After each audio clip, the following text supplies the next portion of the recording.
Note: the second husband, his name is Gregory Samuel Hilborn. He's from Independence, Missouri. His ethnicity is African American, French, and Nigerian. He was born with eye disease called Stargardt syndrome. At the age of 5, he became totally blind. His career occupation is a novel book publisher and a gadget device inventor for the visually impaired.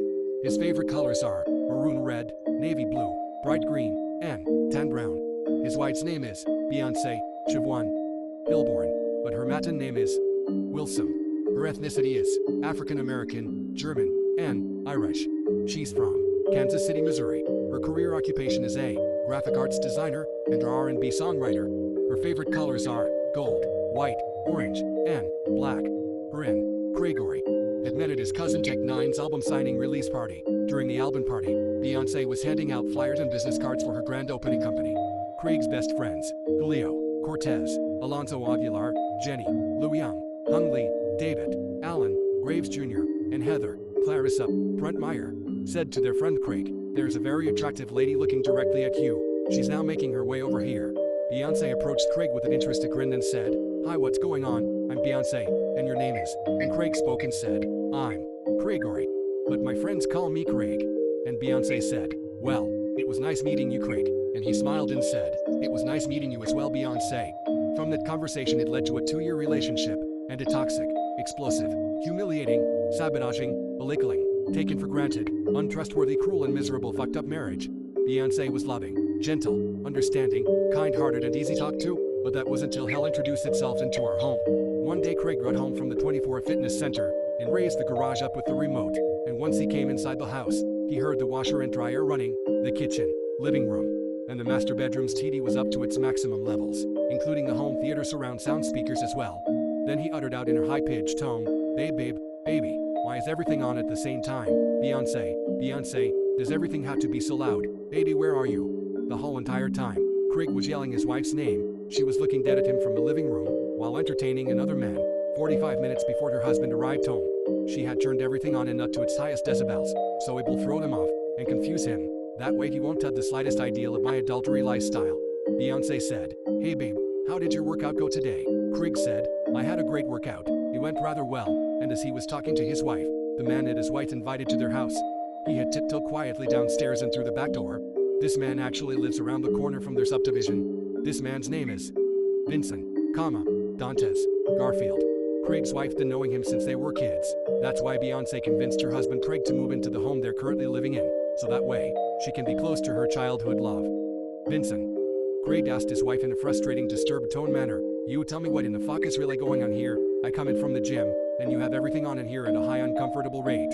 "Baby, I was washing and drying clothes at the same time, and while I was doing that, I played some music at the same time I was cooking a romantic dinner for you and I." And then Craig asked, while smoking a cigarette with a worry-concerned facial expression, and said, "And you wanted all the televisions on? For what exactly particularly? I'm listening." And Beyonce answered nervously, Well, you know, I wanted to, oh, while I was cleaning up, I didn't want to miss my favorite TV show, so while I was cleaning the kitchen, the dining room, living room, the bathrooms, and all of the bedrooms, so I wouldn't miss Desperate Housewives. Ha ha ha. Craig then said, "You know what, my love? This is now the 6th time I have came home to this awkward, strange, suspicious situation. The first time I came home from work, there were 3 vacuum sweepers on at the same time.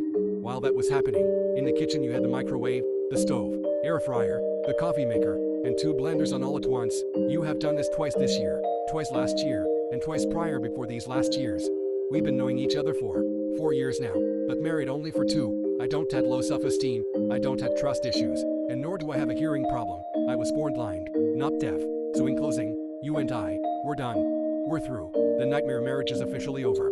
I love Dade, I really do. But if you and I don't have trust, then we don't have absolutely nothing." And Craig chuckled, ha ha ha ha, and responded with self-confidence, while taking 2 more puffs on this cigarette. "That's what all liars, cheaters, users, schemers, manipulators, and what disloyal people say."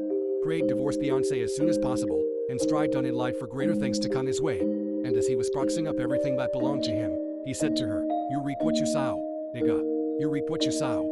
After that, a year later Craig moved to Huntington Woods, Michigan, for a fresh clean slate, for great, enormous opportunities. While he was out there living in Michigan, he had joined an interesting book club called the Golden Pages Library Book Club. It's been 2 years now since Craig moved to Michigan, and he just recently sold over 75 million copies apiece for 2 books. He's written in a period fraction only of 11 and a half months. The name of the books are Qualb, I'm Not Your Animal, Slave, nor Robot, and the other is The Blind Man That Could See Everything. But in Beyonce Wilson's life, everything went totally, miserably downhill. She's now legally blind, and at this moment, she's in the process of trying to become self-independent, but not with the sight she once had. She became blind by attempting to commit suicide, at least 4 times. After her and Craig went their separate ways, she fell into a deep, dark, black hot depression graveyard pit. Her very first attempt was to burn her eyes out with lemon juice, vinegar, black pepper, and hot sauce.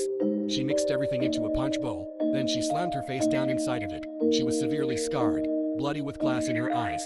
The next attempt, she had purchased 2 super duper bright white flashlights online, and once they came in the mail, she took them out the box, and then placed the batteries inside the flashlights. Then she switched them both on, and directly held them on her eyes, until she could have no longer see.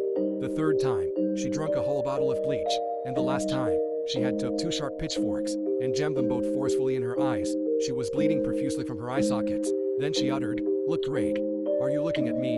and then laughed out loudly. Ha ha ha ha, ha ha ha ha, ha ha, you and I. We now finally have something in common, Craig, not being able to see ya. Fucking thing, 2 blind motherfuckers in love. The good news is, her best friend Elena, Irene, Sofia Fernandez just happened to arrive up to her house, and took her to the hospital. She survived all of her suicide attempt episodes, but now she's permanently blind forever. Text field. Double tap.